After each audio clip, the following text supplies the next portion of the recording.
Shabana Mohammad Epstein files యూకేలో రాజకీయ కల్లోలం రేపుతున్న సమయంలో తెరపైకి వచ్చిన పేరిది. స్టార్మర్ స్థానంలో బ్రిటన్ ప్రధానిగా ఈ పాకిస్తానీ సంతతి మహిళ పేరు రీసౌండ్ ఇస్తుంది. ఈమె కేవలం పాకిస్తాన్ సంతతి మహిళే కాదు, భారత్ను బద్ధ శత్రువుగా చూసే నేత. కాశ్మీర్ వివాదంలో పాకిస్తాన్కు అనుకూలంగా భారత్పై రెచ్చిపోయిన హిస్టరీ ఉన్న ఈ లేడీ యూకే పీఎంగా బాధ్యతలు చేపడితే ఇరు దేశాల సంబంధాలు దెబ్బతినడం ఖాయమన్న వాదనలు వినిపిస్తున్నాయి. అంతేకాదు, యూకే పూర్తి ఇస్లామిక్ స్టేట్గా మారిపోయినా ఆశ్చర్యపోవాల్సిన అవసరం లేదు. ఇంతకు బ్రిటన్ పాలిటిక్స్లో అసలేం జరుగుతోంది? ఎప్స్టీన్ ఫైల్స్ కేసు స్టార్మర్ మెడకు ఎలా చుట్టుకుంది? యూకే పక్కా ఇస్లామిక్ స్టేట్గా మారే సమయం వచ్చిందా? Let's watch.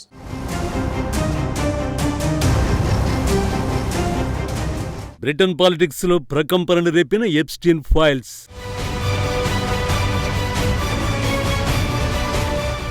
స్టార్మర్ కు పదవీ గండం, సీన్లోకి పాక్ సంతతి మహిళ.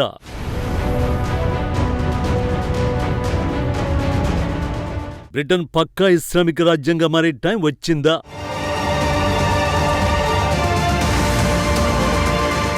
బ్రిటన్ రాజకీయాల్లో అనూహ్య పరిణామాలు చోటు చేసుకుంటున్నాయి. ప్రస్తుత ప్రధాని కేర్ స్టార్మర్ ప్రభుత్వం తీవ్ర సంక్షోభంలో కూరుకుపోయింది.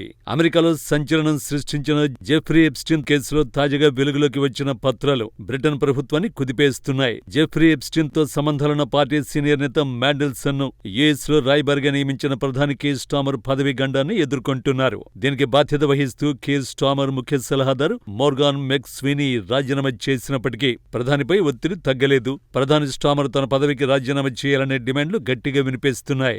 ఈ నిర్ణయానికి తానే బాధ్యత వహిస్తానని స్టార్మర్ అంగీకరించినప్పటికీ పరిస్థితి అదుపులోకి రాలేదు. లేబర్ పార్టీ ఎంపీల నుంచి ఆయనకు మద్దతు క్రమంగా క్షీణిస్తుండటంతో రహస్య సమావేశాల ద్వారా పరిస్థితిని చక్కదిద్దే ప్రయత్నం చేస్తున్నారు. మాండెల్సన్ నియామకంపై గత వారం స్టార్మర్ బహిరంగంగా క్షమాపణలు చెప్పారు. మాండెల్సన్ చెప్పిన మాటలను నమ్మడం తన పొరపాటేనని పేర్కొన్నారు. నియామకానికి సంబంధించిన అన్ని పత్రాలను ప్రజల ముందుకు తెస్తానని హామీ ఇచ్చారు. జెఫ్రీ ఎప్స్టీన్ తో ఉన్న సంబంధాల విషయంలో మాండెల్సన్ అసత్యాలు చెప్పారని ఆరోపణలు వెల్లువెత్తుతున్నాయి. అదే అసలు వివాదం.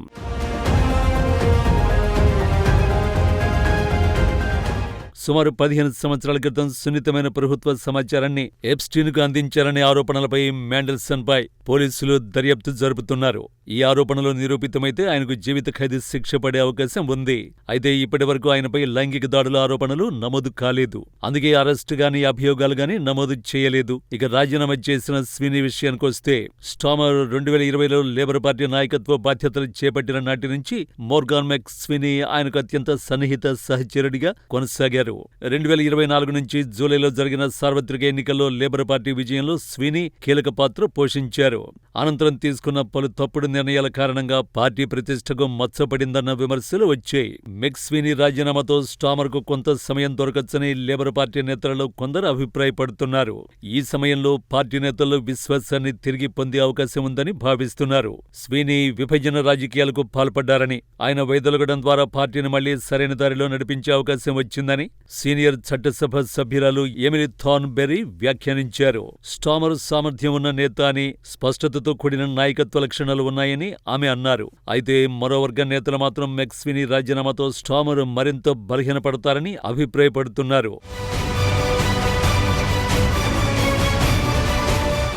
కీర్ స్టార్మర్ ఒకవేళ ప్రధాని పదవికి రాజీనామా చేస్తే లేబర్ పార్టీలో తదుపరి లీడర్ను ఎన్నుకుంటారు. అందులో కనీసం 81 మంది ఎంపీల మద్దతు పొందిన వారు బ్రిటన్ తదుపరి పీఎంగా ఛార్జ్ తీసుకుంటారు.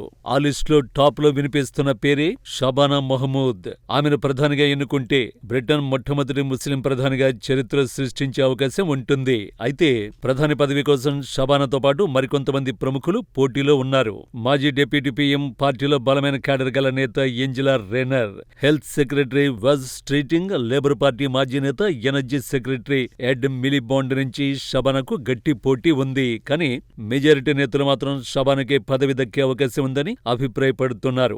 45 ఏళ్ల షబానా స్వతహాగా న్యాయవాది. తర్వాత రాజకీయాలకి వచ్చారు. ఈమె తల్లిదండ్రులు జుబైదా మహమ్మద్ అహ్మద్ కి పాకిస్తాన్ ఆక్రమిత కశ్మీర్లోని మీర్పూర్ లో మూలాలున్నాయి. బర్మింగ్హామ్ లో షబానా పుట్టింది. 2002లో ఆక్స్ఫర్డ్ లోని లింకన్ కాలేజీ నుంచి లాయర్ పట్టా అందుకున్నారు. తర్వాత ఇన్సఫ్ court school of Lalo bar vocational course పూర్తి చేసి బారిస్టర్ కూడా అయ్యారు. 2010లో యూకేలో తొలిసారి ఎంపీలుగా గెలిచిన 3 ముస్లిం మహిళల్లో షబానా ఒకరు. ఆమెతో పాటు ఎంపీలుగా గెలిచిన ముస్లిం మహిళల్లో రుషానారా అలీ, యాస్మిన్ ఖురేషీ ఉన్నారు.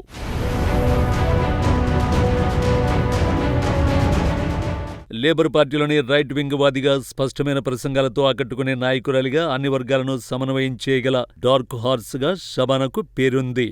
షబానా మహమూద్ వలసల విషయంలో అత్యంత కఠినమైన నిర్ణయాలు తీసుకుంటున్నారు.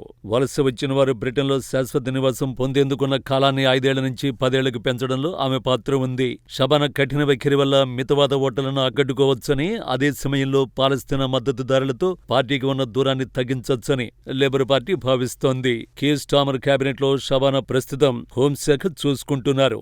అయితే స్టామర్ రాజీనామా డిమాండ్స్ దృష్ట్యా షబానా ఆసక్తికర ట్వీట్ చేశారు. బ్రిటిష్ ప్రజలు 18 నెలల క్రితమే ప్రధానికి 5 సంవత్సరాలు పాలించే అధికారాన్ని అప్పగించారు. లేబర్ ప్రభుత్వాలు తరచూ ఏర్పడవు. అలాంటి ప్రభుత్వంలో సేవ చేయడం ఒక గౌరవం. ఒక క్షణం కూడా వృధా చేయకూడదు. ప్రధానికి నా పూర్తి మద్దతుంది. దేశాన్ని మెరుగైన దిశలో మార్చేందుకు ముందుకు సాగుదామని ట్వీట్లో రాసుకొచ్చారు.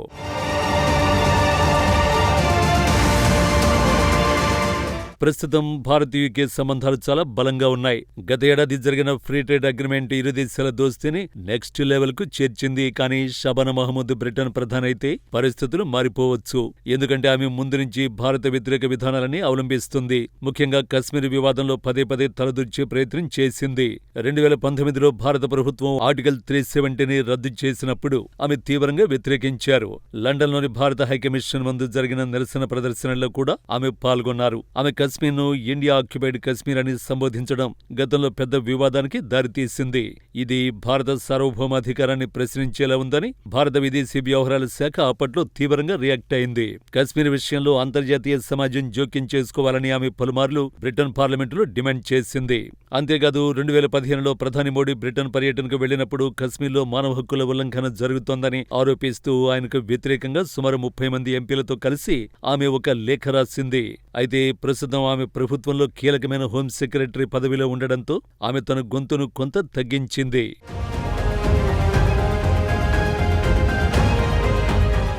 ఒకవేళ షబానా మహమూద్ బ్రిటన్ ప్రధాని అయితే కశ్మీర్ విషయంలో ఆమెకున్న పాత అభిప్రాయాల కారణంగా భారత్ బ్రిటన్ సంబంధాల్లో కొంత ఉద్రిక్తతలు వచ్చే అవకాశం ఉందని విశ్లేషకులు భావిస్తున్నారు. అంతేకాదు యూకే ఇస్లామిక్ స్టేట్ గా మారొచ్చనే ఆందోళనలు ఉన్నాయి. ఇప్పటికే యూకేలోని కొన్ని ప్రాంతాల్లో బహుభార్యత్వం, షరియా చట్టం, బంధువుల మధ్య వివాహాలు అమల్లో ఉన్నాయి. యూకే చట్టాలను సైతం కాదని ముస్లింలు షరియా కోర్టులు నడుపుతున్నారని తేలింది. యూకేలో షరియా చట్టాన్ని అమలు చేసే 85 కోర్టులున్నట్లు గతంలో వెలుగులోకి వచ్చింది. ఇస్లామిక్ రూలింగ్ కు యూకే వెస్టర్న్ క్యాపిటల్ గా మారుతుందని ఈ కారణంగానే విశ్లేషణలు ప్రారంభమయ్యాయి. అలాంటిది ఒక పాకిస్తానీ సంతతి మహిళ యూకే ప్రధాని అయితే ఏం జరుగుతుందో ప్రత్యేకించి చెప్పాల్సిన పని లేదు.